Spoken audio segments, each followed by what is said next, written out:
Hey guys, welcome to today's video. Today, are you gagged to see me wearing something other than a sweatshirt? I've been meaning to ask y'all if it bothers you that I wear the same thing all the time, but that's just what I wear when I'm at home. But I went with this blue eyeshadow look today and I was like, you know what? I have this blue shirt, so I just really leaned into the blue thing. But today, in today's video, I have two foundations from the brand The Ordinary. Very popular skincare brand. I have one of their skincare products. It's somewhere, the retinol serum. I just started using it, so I can't really tell you anything about whether or not I like it. It doesn't sink into the skin quickly at all.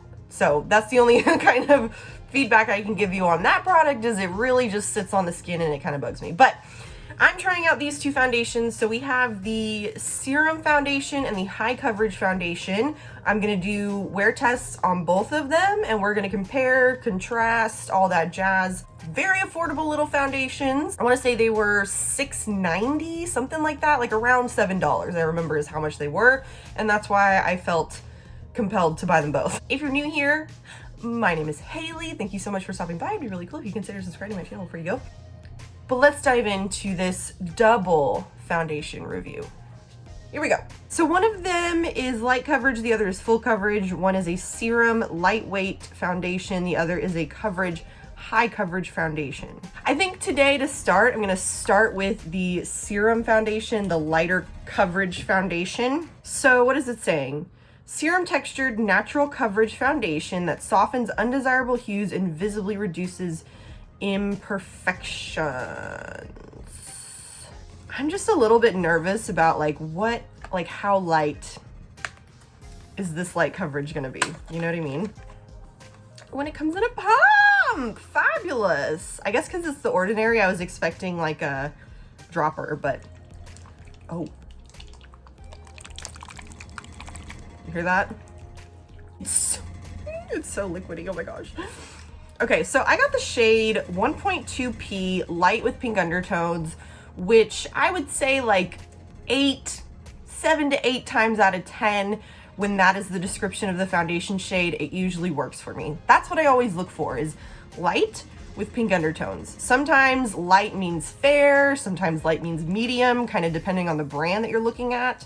But usually if they have a fair, light, and medium, light's what I go for, and pink undertones, if they don't have pink, I'll go for neutral. So the pump doesn't have a cap, but I think it has a little like locking mechanism that you can lock it so it doesn't come out.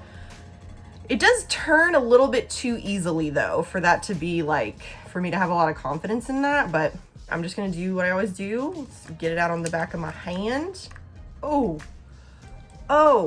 it's water. It's tinted water.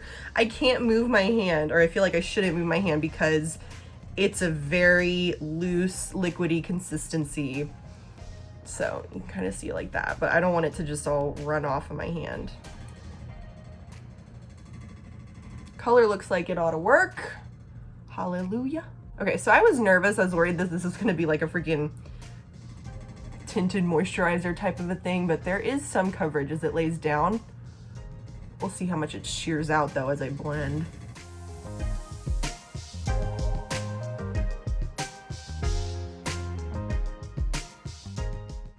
Oh my gosh, it's just so runny. It's so loose and wet in consistency. I don't live for that, just because I like to, you know, pump it on the back of my hand and basically use the back of my hand as a palette, right? But with a looser consistency like this, it usually means that the foundation is going to feel pretty lightweight on the skin, and it does so far, so. Very lightweight, blend it out very nicely, very easily. Okay, just because I am curious to see how it builds, I'm going to kind of add some to certain areas where I typically like a little bit more coverage, a little more blur pouring. Pore blurring. So it's a little bit tricky to build. Like, it does build, but I don't know that it's meant to necessarily, just because that second layer does kind of move around a little bit more than I would like it to. Like, it doesn't just stamp into the skin like the first layer did, you know? but it's not bad. And the coverage isn't bad either. Like the light coverage thing made me a little bit nervous just because I like coverage. But it does offer some good coverage. It's still light, but it does a good job of evening out skin tone, blurring the pores a little bit. I like the way it looks. I think it looks good right now. Okay, let me finish my makeup. I'll be back. Here we go. So foundation is on, or rest of my makeup is on, excuse me. And everything's looking really, really nice, really, really smooth, really fine. It is wanting to cling to the dry spots that I have on the sides of my nose over here, but it's not, doesn't look like it's collecting or anything. Looks good on my chin. I mean, it's only been on for less than an hour at this point. So I will check back in after it's had some time to be worn. I like the finish. It feels very lightweight. It's set well under my powder, so I'm happy about that. I just used my tried and true Kiko Milano perfecting powder, and it's, you know, it's all very nice right now. I don't feel like I look too shiny, but not too matte, so good natural finish like it said. So I'll be back. Hey, what's up? So I'm out here with Scooter, filling up his water trough at the moment. I have had this foundation on for about 10 hours at this point, so I thought I would take a moment, do a little check-in. This Serum Foundation, it wears well, it's very comfortable, but my face has been pretty shiny for most of the day. When I was at home earlier, I told myself, you should powder your face. And I was like, I'm gonna do that. I'm gonna powder my face before I leave my house again. Didn't do that. I did not do that. So I've just been out here just a shiny faced beam of light. I'll have to start wearing it a little bit more to see if it's going to like upset my skin or anything, but I really want to try the full coverage one tomorrow. So I'm gonna do that. Anywho, I don't mind it. It's not the worst. Say bye, sweetie. Bye, bye. Oh. So here I am with the Ordinary full coverage foundation, high coverage foundation formula. Let's see what it's saying about it. High coverage creamy foundation that softens undesirable hues. Exact same color as the other one that I got, so what in the world? So it should match.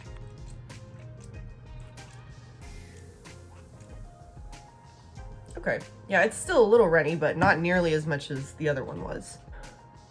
High coverage, I'm ready.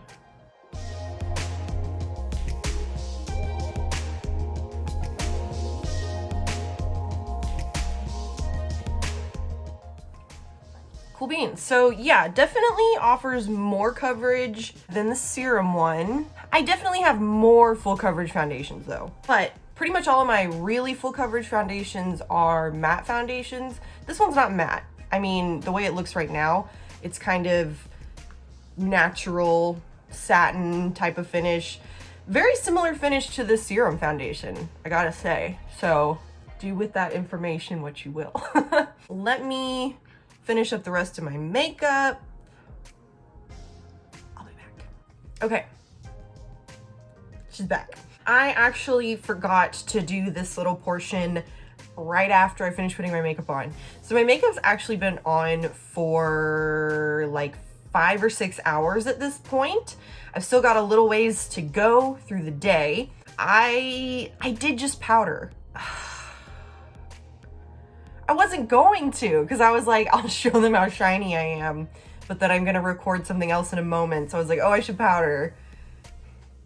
Anyways, that's on me. So I am going to see this foundation through to the end of the day, but I kind of already see how this is gonna go. Much like the serum formula, I just, like, the shine has shined through so quickly and so seriously. Obviously, I don't look that shiny right now because I just powdered, so probably by the end of the day, I'll be shiny again. The shade match, although they're the same shade, well, you can't even really tell on camera, but they're not quite the same. Yeah, I got 1.2p for both of them. I feel like the serum formula matched my skin a little bit better.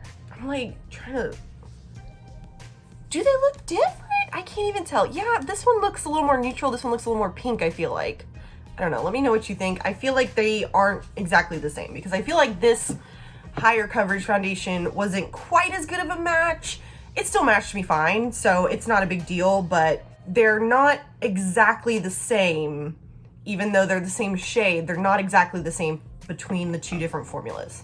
As far as like comfortability, the serum formula was more comfortable. This one, although it's not matte, it's kind of like tightening a little bit on my face. Like earlier I was kind of like, you know what I mean? Like when you kind of feel the foundation, you're like, and it's not horrible or anything, but I'm not living for it. So we'll see what it looks like by the end of the day. I'll be back and I will give you my final thoughts on all of it when I return. All right, boys and girls, guys and gals, here we are. So you guys saw me just a moment ago on my first day with the serum and my first day with the coverage foundation. I wore both of these again for another day because whenever my review of something is not totally positive, I always feel like I need to give it at least one more good go, adjust some conditions like different primer, powder, that type of thing. So I did that for both of these guys, and my final consensus on both of them is that they're both okay. For me and my kind of combo oily skin, they're not the best because both of them did get pretty shiny on me in my T-zone. So really a lot on my forehead and my chin, and of course over my nose some as well. So I touched up with powder with both of them and that seemed to help, but I have options of foundations that I don't have to touch up throughout the day, you know? And when I put my makeup on, if I'm gonna be gone for the whole day, I wanna be able to just put it on and not have to think about it ever again until it's time to take it off, you know what I mean? So they're not bad, they're not amazing though. They definitely live up to their like classification. So like the serum foundation, very, very light, loose, liquidy consistency, light coverage. It blends into the skin well, and they both look really nice on the skin once you get it all blended out, but they just don't wear that great for me. I think if you have normal to dry skin, then you might really like these. Between the two, I personally like the coverage foundation better than the serum foundation, just because I kind of like full coverage. And also I just feel like the consistency of the coverage foundation and the way that it wore was a little better than the serum foundation for me. I mean, for $6.70, I'm not mad at it. I actually just looked it up. The serum foundation is $6.70 and the coverage foundation is $6.90. But whatever, I mean, it's still really affordable. So for two little affordable foundations, they didn't do too bad. If you were thinking about getting these and you have oily skin, I'd recommend the coverage over the serum if you have oilier skin. But like I said, if you have dry skin or normal skin, then you might actually really like these. So there you go. I don't love them, but they're not bad. Let me know what you guys think about The Ordinary. Let me know what you guys think about these foundations. Let me know if you have any better retinol suggestions than this little one from The Ordinary. I really don't like it. Retinol is one of those products that I feel like I should be using, but I just have not found a retinol product that I don't just like loathe. You know what I mean? So anyways, I really hope that you enjoyed this video. Thank you so much for watching, and I will see you in my next video. Bye!